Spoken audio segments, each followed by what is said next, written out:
नमस्कार साथियों, आज मैं बात करूंगा वर्षा फोरम प्रकल्प के बारे में। ये वर्षा फोरम प्रकल्प क्या है? यह एक स्वयंसेवी संस्था है, भारत सरकार के द्वारा मान्यता प्राप्त है और इसका मुख्य उद्देश्य अगर हम देखें तो यहाँ पर लिखा हुआ है स्वास्थ्य तथा भूमि सुधार अभियान। यानी लोगों को गांव-गांव में जागरूक करके जहर मुक्त खेती के बारे में बताना और साथ ही साथ जो रासायनिक खाद के जो दुष्परिणाम आ रहे हैं उसके बारे में अवगत कराना और कम लागत में खेती को हम किस प्रकार से बेहतर कर सकें और खेती को हम पहले के जैसे जैविक खेती के रूप में हम कैसे लोगों को प्रेरित कर सकें, इसके बारे में जागरूक करने का प्रयास करता है ये वर्षा फोरम। इसके माध्यम से हम गांव-गांव में किसान चौपाल, किसान पाठशाला या किसान सम्मेलन के माध्यम से लोगों को जागरूक करने का हम प्रयास करते हैं और ये वर्षा फोरम का उद्देश्य भी है। साथियों, जैसा कि आप सभी जानते हैं कि आज रासायनिक खाद का जो दुष्परिणाम आ रहा है वो कई प्रकार के बीमारियों के रूप में आ रहा है। Cancer, ulcer, tumour, migraine, heart problem, BP, diabetes ऐसे गंभीर बीमारी के शिकार हो रहे हैं। पहले के ज़माने में लोग गोबर के खाद से खेती किया करते थे और हल बैल से खेती किया करते थे, लेकिन जब 1965 का अकाल आया उसके बाद से लेकर के जब विदेशों से यूरिया, डीएपी और जो रासायनिक फर्टिलाइज़र का हमने आयात कराया, उसके बाद उसका जो बेतहाशा उपयोग होने लगा, जिसकी वजह से आज ज़मीन कठोर, बंजर और जहरीली हो चुकी है। और साथ ही साथ जिस भी प्रकार का हम केमिकल का इस्तेमाल करते हैं वो सारा केमिकल पौधों के माध्यम से अनाज में जाता है या फलों सब्जियों में जाता है। फिर जब हम उसका सेवन करते हैं तो वही जो केमिकल है, वही जो रसायन हमारे बॉडी में स्टोर हो जाता है और वही बीमारी का कारण बनता है। तो ये वर्षा फोरम प्रकल्प जो हमारा है ये लोगों को जागरूक करने का प्रयास करता है कि पहले के जैसे हम जो खेती किया करते थे जिसमें अनाज में पौष्टिकता होती थी, स्वादिष्ट होता था, उसी प्रकार से हम पुनः अपनी खेती को ला सकते हैं और आज भी हम अनाजों में पौष्टिकता ला सकते हैं, उनके स्वाद में वृद्धि कर सकते हैं। तो इसके लिए हमें पुरानी जो खेती पद्धति है उसकी ओर हमको जाना पड़ेगा। इसके लिए हमारा वर्षा फोरम लोगों को सलाह देता है कि आप लोग जैविक खेती करें, कम से कम अपने घर में अपने खाने के लिए जैविक खेती करें या गोबर के खाद से आप लोग अपना खेती करें। हम तो कहते हैं कि हम आपको जैविक खाद किस प्रकार से बनानी है गोबर खाद से हम पूरा विधि बता देते हैं। उन विधियों के आधार पर आप गोबर खाद को तैयार कर लें, ऑर्गेनिक फर्टिलाइज़र बना लें। लेकिन यदि आप नहीं बना सकते हैं या बनाने में कोई दिक्कत होती है या गोबर की व्यवस्था नहीं हो पाती है तो हम लोगों को सलाह देते हैं, हमारे पास एक बेहतरीन प्रोडक्ट है रूट एच। ये रूट एच भी एक प्रकार से ह्यूमस है। जैसे कि आप जानते हैं गोबर का खाद ह्यूमस है, उसी प्रकार से इसमें भी 70% ह्यूमिक एसिड इसमें ऐड किया हुआ है। यहाँ पर इसके कंटेंट्स में स्पष्ट लिखा कि ह्यूमिक एसिड 70%, फल्विक एसिड 15% और एटॉनिक है इसमें 5% और ऑर्गेनिक कार्बन है 10%।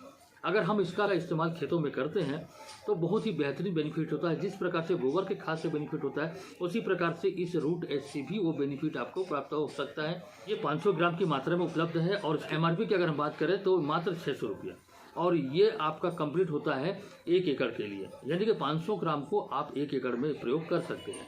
अब इसके डालने से बेनिफिट क्या क्या होता है तो साथियों मैं बताना चाहूँगा कि ये 500 ग्राम का जो रूट एच है ये आपके 1 ट्रैक्टर गोबर के खाद का काम करता है। यानी 1 ट्रैक्टर गोबर के खाद को अगर आप खेतों में डालते हैं तो उसमें जो परिवर्तन आता है, 1 ट्रैक्टर गोबर के खाद डालने से जो परिवर्तन आता है ये इस रूट एच के 1 पैकेट को डालने से वही परिवर्तन आता है। इसके साथ साथ ये ज़मीन को उपजाऊ बनाता है, ज़मीन को नरम करता है, पोला करता है।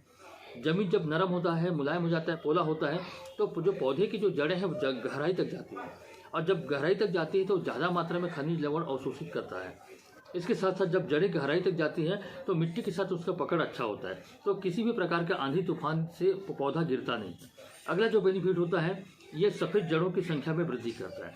जब जड़ों की संख्या बढ़ती है तो ऊपर कल्लों की संख्या में वृद्धि होती है। जब कल्ले की संख्या बढ़ेगी तो उत्पादन में वृद्धि होती है। ये भूमि के जल धारण क्षमता में वृद्धि करता है, पानी के वाष्पीकरण को कम करता है, पौधे की रोग प्रतिरोधक शक्ति में वृद्धि करता है, जिससे मौसम संबंधी बीमारियां कम होती हैं या जड़ संबंधी बीमारियां कम होती हैं।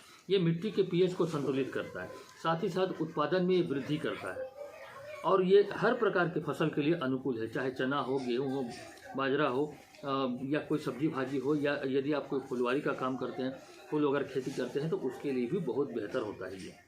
इस प्रकार से अगर हम इस रूट एच का प्रयोग करते हैं तो हमारी लागत में कमी आती है। लागत में कमी किस प्रकार आती है?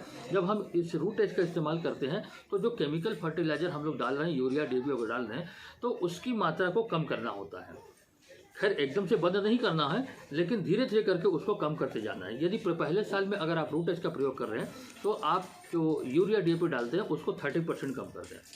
दूसरे साल आपको 60% कम करना है और तीसरे साल 90% कम करना है और उसके बाद चाहे तो आप पूरा यूरिया डीएपी बंद कर सकते हैं और सिर्फ रूट टेस्ट से खेती कर सकते हैं।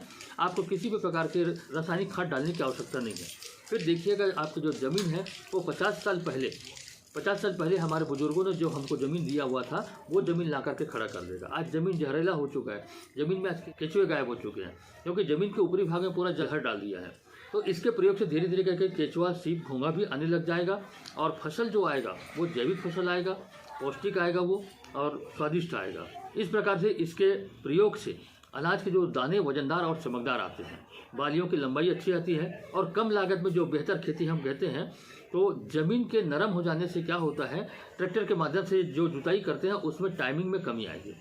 साथ ही साथ बहुत सारे जो खरपतवार हैं उनको ये जड़ से समाप्त कर देगा, जिसकी वजह से जो निंदाई का जो खर्चा आता है वो भी हमारा बच जाता है और अनाज के दाने वजनदार और चमकदार आते हैं। इससे बाजार मूल्य भी आपको अच्छा मिलता है और सबसे बड़ी जो चीज़ है वो अनाज आपका जैविक आता है और जैविक होने की वजह से उसमें स्वाद आएगा, इसमें किसी भी प्रकार का रसायन की मात्रा नहीं रहेगी और उसको सेवन करने से किसी भी प्रकार के बीमारी से भी हम बच सकते हैं। तो इस प्रकार साथियों, ये वर्षा फोरम का जो उद्देश्य है लोगों को गांव-गांव में जा करके जहर मुक्त खेती के बारे में जानकारी देना और साथ ही साथ कम लागत में बेहतर खेती और रासायनिक खाद के दुष्परिणाम को बताना, ये हमारे वर्षा फोरम का मुख्य उद्देश्य है। साथ ही साथ हम लोग जो भी व्यक्ति, जो किसान भाई हैं या जो भी पढ़े लिखे युवा बेरोजगार हैं, यदि जिन्हें रोजगार की आवश्यकता है तो उन्हें हम रोजगार भी प्रोवाइड कराते हैं। हमारे साथ हमारी संस्था से जुड़ करके आप अच्छा मुनाफा ले सकते हैं, यहाँ से अच्छा इनकम आपको प्राप्त हो सकता है। यदि आप इस प्रोडक्ट के बारे में विस्तृत जानकारी प्राप्त करना चाहते हैं या इस प्रोडक्ट को प्राप्त करना चाहते हैं या फिर हमारे इस रोजगार प्रकल्प से आप जुड़ना चाहते हैं तो स्क्रीन पर आ रहे इन नंबरों पर संपर्क कर सकते हैं या फिर जिन्होंने ये वीडियो आपको भेजा है आप उनसे संपर्क करके प्राप्त कर सकते हैं।